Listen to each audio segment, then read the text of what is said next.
Farm house book చేసుకుని friends తో enjoy చేయాలనుకుంటున్నారా? అయితే వెంటనే డోసే యాప్ ని డౌన్లోడ్ చేసుకుని బుక్ చేసుకోండి. నమస్తే రమగారు. నమస్తే జయ. రమగారు, దయ్యాల కథలు చెప్పుకుంటా ఉన్నాం. మనం ఒకటి స్టార్ట్ చేసామంటే ఆ సిరీస్ మీదే వెళ్తాం కదా రమగారు. అప్పుడు అన్నీ కనపడతాయి, అట్లా బోల్డని కథలు వస్తాయి. అవును. పూర్వం ఒక ఊళ్ళోట ఒక భట్టు గారిని ఒక బ్రాహ్మణ ఆయన ఉండేవాడు. ఈయన అపరకర్మలు చేయించేవాడు. దాంతోపాటుగా ఆయన ఎలా అంటే అనాథ ప్రేత సంస్కారాలకి వాటికి వెళ్ళిపోయేవాడు. సూసైడ్ చేసుకున్న వాటికి వెళ్ళిపోయేవాడు. ఎక్కడైనా దారుణాలు జరిగి ప్రమాదవశాత్తు చేసినవి కూడా వాటి కొంచెం భయపడేవాళ్ళట ఇది వరకు అది చేయటానికి. ఆయనకి భయం లేదు. అదేదో మీదకి వచ్చేసుకుని కంపెనీపోతుంది అలా అనుకునేవాడు కాదు. చాలా ధైర్యస్తుడని చెప్పుకునేవాళ్ళు ఆయన. దగ్గరుండి శవాన్ని తీయించే పని కూడా చేసేవాడు ఆయన. ఏదైనా యాక్సిడెంట్లలో వాటిలలో జరిగితే ప్రమాదాలు జరుగుతాయి కదా, ఎడ్ల బళ్ళు తిరగబడిపోవటం, పాతకాలంలో చెట్ల మించి పడిపోవటం, తలకాయ పగిలిపోవటం, అలాంటి వాటికి కూడా ఏమి బెదిరేవాడు కాదు. గట్టివాడు భట్టు.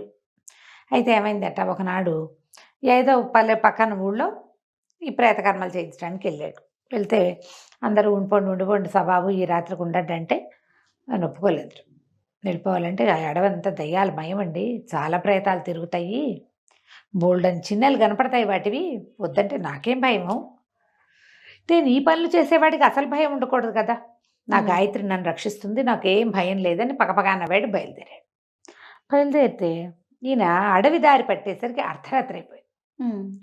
బాగా 4 బార్లు నడిస్తే కానీ అడవి దాటలేడు.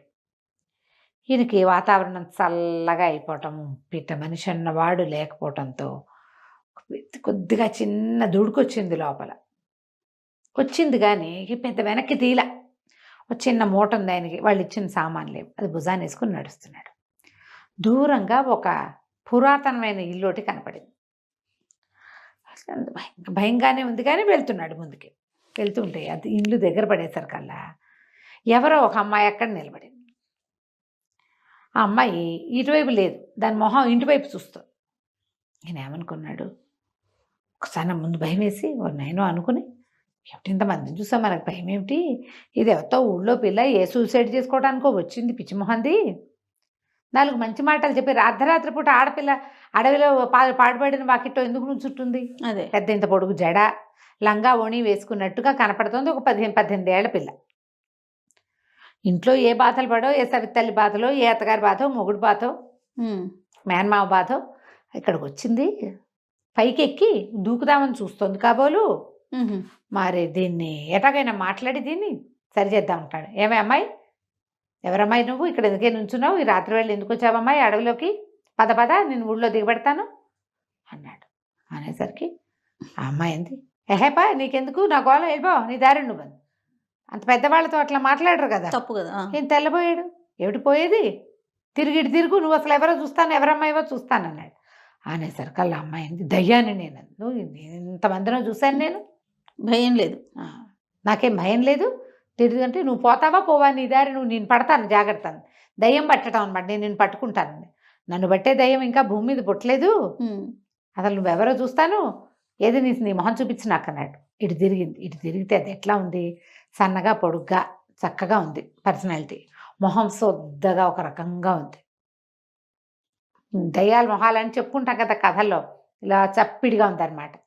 ఉండి నేను పట్టుకుంటాను అని చెప్పి ఏం చేసిన, నేను ఇంత పెద్దగా అరిచి 4 ఇంత పొడుగ్గా చెప్పి గుడ్లు ఇట్లా వెళ్ళుకొచ్చేలాగా మొహం పెట్టింది భయంకరంగా. టపక్కమంది లోపల బ్రాహ్మడికి భట్టుగారికి. కానీ అబ్బో ఇంతకంటే పెద్ద పెద్ద నాలుకలు ఎన్ని చూశాను నేను, పేక ఊరేసుకున్న వాళ్ళని 100 మందిని దహనం చేయించా, నాలుగు ఈ బార్ వస్తుంది బయటికి, ఇది ఒక నాలుక ఇవో గుడ్లా అన్నాడు. మామూలుగా సూసైడ్ ఊరేసుకుంటే ఏమవుతుంది, కళ్ళు వెళ్ళుకొచ్చేసి నాలుక బయటకు వచ్చేస్తుంది కదా, సినిమాల్లో చూపించరు, ఒరిజినల్గా వేరేగా ఉంటుంది, భయంకరంగా ఉంటుంది రూపం. అవును, ఇంతకంటే పెద్ద పెద్ద రూపాలను చూశాను నేను, పోపో అన్నాడు. అనేసరికి దయ్యం ఉపసంహరించుకుంది, 4 లోపలికి వెళ్ళిపోయింది, గుడ్లు లోపలికి వెళ్ళిపోయింది. బాగా ఆలోచించింది. ఈసారి కంట్లోంచి ముక్కులోంచి చెవులోంచి ఇట్లా నెత్తురు కార్చడం మొదలుపెట్టింది. ఈయన అన్నాడు, ఇంతకంటే ఏం రావా నీకు, నేను ఇంతకంటే ఎక్కువ నెత్తురు బోల్డ్ సార్లు చూసా, తలకాయ పగిలిపోయి, ముక్కు పచ్చడైపోయి, మెడ చీరుకుపోయి, చేతులు తెగిపోయి, కాళ్ళు తెగిపోయి, నెత్తుటి వరదలు బోల్డ్ చూసా, ఇదో నెత్తురా ఇదో కథ. అది బికమహం వేసింది దయ్యం. ఇంకేం చేసి, ఏంటండి మిమ్మల్ని నేను భయపెట్టట్లేదా అంటే, నువ్వు ఏమీ భయపెట్టట్లేదు, నువ్వెవరివి ఏమిటి అంటే, కాదండి, ఇంకా నేను చచ్చిపోలేదండి. నేను పక్కన ఊళ్ళో శివాలయం పక్క వీధిలో ఒక కమ్మరి వాళ్ళు ఉన్నారు కదా, వాళ్ళ కోడలు దయ్యానండి నేను. నేను వచ్చి ఇక్కడ నుంచున్నాను. ఈయన ఆశ్చర్యపడి, బతుకున్న దయ్యాన్ని ఎప్పుడు చూడలేదు, నువ్వు ఎందుకు వచ్చావు చెప్పు, నువ్వు అక్కడ ఉండాలి కదా, బతుకున్నదాన్ని బతుకుంది పిల్ల. ఏమైందంటే ఇప్పుడు ఏం చెప్పింది, ఆ కమ్మరి వాళ్ళ కోడలికి మహా కోరంటికం అండి, అత్తగారు కాల్చుకు తినేస్తోంది దాన్ని, చచ్చిపోదాం అనుకుంటోంది. దాన్ని ఎట్టా చంపాలా అని ఆలోచిస్తూ నేను ఇక్కడ వచ్చి నుంచున్నాను. చంపడానికి దారులు వెతుక్కుంటున్నాం, ఆలోచిస్తున్నాను నేను. దానికి ఒక ఐడియా ఇవ్వాలంటే అది ఇంట్లో పడుకుంటే రావు ఐడియా, అందుకని అది ఇంట్లో పడుకుంది, నేను వచ్చి ఇక్కడ నుంచున్నానండి అనేసరికల్లా ఎక్కడ ఇల్లు ఏమిటి అని అన్నీ కనుక్కుని, వస్తే నీ దుంపదేగా మీ ఇంటికి వెళ్ళి పడుకో, నేను చెప్తానులే దాని సంగతి అని ఈయన ఏం చేశాడు, ఆ దయ్యాన్ని అక్కడ వదిలిపెట్టేసి నడుచుకుంటూ పోయాడు. తెల్లవారుతూనే ఆ ఊళ్ళోకి వెళ్ళి శివాలయం పక్కన కమ్మరి వీధిలోకి వెళ్ళి, కమ్మరి వాళ్ళ ఇంట్లో మొదటి 2 ఇల్లు 3 ఇల్లు నందిభద్రం చెట్టు ఉంది దానికి గుర్తు, ఆ చెట్టు ఉన్న ఇంట్లోకి వెళ్ళాడు. తెల్లారి 6:30 అయింది. పాకెట్లో ఒక పిల్ల కూర్చుని 16 ఏళ్ళది ఓహో అని ఏడుస్తుంది, పొడుగు జడ అది. ఈ గుర్తొచ్చింది, అక్కడ నిన్న రాత్రి చూసిన పిల్ల కూడా ఇంత పొడుగు జడ ఉంది, ఆ దయ్య పిల్లకి. ఏడుస్తుంది, కళ్ళు నులుపుకుంటూ. అత్తగారు పెద్ద పెద్ద పులికేకలు పెడుతుంటే సరే లోపలికి వెళ్ళాడు. ఏమిటి అన్నాడు. ఏమిటంటే సరే ఆవిడ ఏదో చెప్పబోయింది. ముందు రోజు రాత్రి ఇంకా ఏం జరిగింది, అత్తగారు మర్నాడు ఏదో పూజ చేసుకుంటోంది కమ్మరి వాళ్ళ ఇంట్లో. ఓకే. ఆ పూజ చేసుకునేటప్పుడు ఆవిడ అందరికీ పంచడానికి అరటిపళ్ళు తెచ్చింది బోల్డ్ పళ్ళు. అరటిపళ్ళ బుట్ట దాచేస్తే కోడల మీద కోపం వచ్చి ఆవిడ 2 మొడుతుంది. పిల్ల ఏం చేస్తుంది, పరిగెత్తుకుంటూ వెళ్ళి నూతిలో పడుతుంది, లేదా చీరలో పడుతుంది, చావు వస్తుంది అని చెప్పాడు బ్రాహ్మణుడు. ఈ దయ్యం ఏం చేస్తుంది, ఇంటికి వెళ్ళి అరటిపళ్ళ పెద్ద బుట్టను తీసుకెళ్ళి అటక మీద పెట్టింది. కమ్మరి వాళ్ళ ఇంట్లో అరటిపళ్ళ బుట్ట కనిపించట్లా. ఆవిడ లబలబలాడుతూ తిట్టేస్తోంది, దరిచేస్తోంది, నానా తిట్లు తిడుతోంది కోడల్ని. లోపలికి వెళ్ళేసరికల్లా ఏమిటో అమ్మాయి పొద్దున్న ఏదో పూజ పెట్టుకున్నావు, ఏమిటో అరుస్తున్నావంటే, ఏం చేయను బాబు, పాపిష్టి పిల్ల, ఒక్క పని రాదు దీనికి, చూసి దీన్ని చేసుకున్నా జడ మొహం బాగుందని, అవి తప్పిస్తే ఏమీ లేవు దీనికి. పూజ అండి 9-10 అయ్యేసరికల్లా ముత్తైదులంతా వచ్చేస్తారు.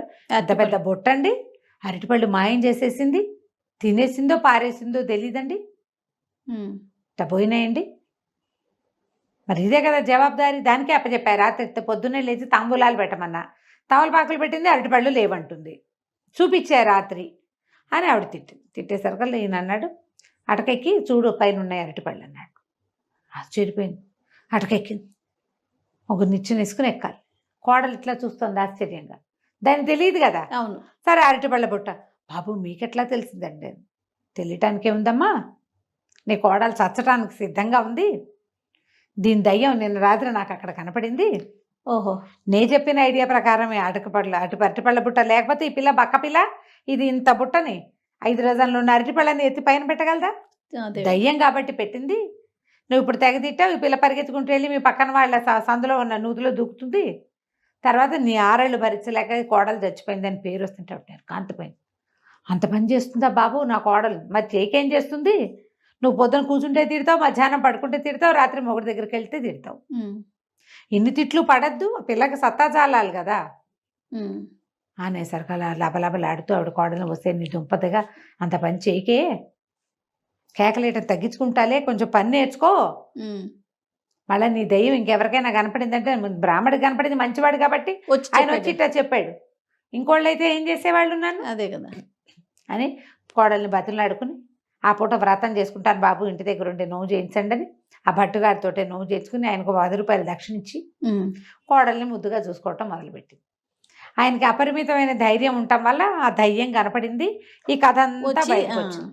లేకపోతే ఈయన ఊళ్ళోకి వచ్చేసరికల్లా ఈ పిల్ల అపరకర్మలు చావు వాటన్నిటికీ అంటే బలవంతపు చావులన్నిటికీ ఈయనే చేసేవాడు కదా, అది ఆయన తప్పించుకున్నాడు అనమాట. కథ కంచికి మనం ఇంటికి.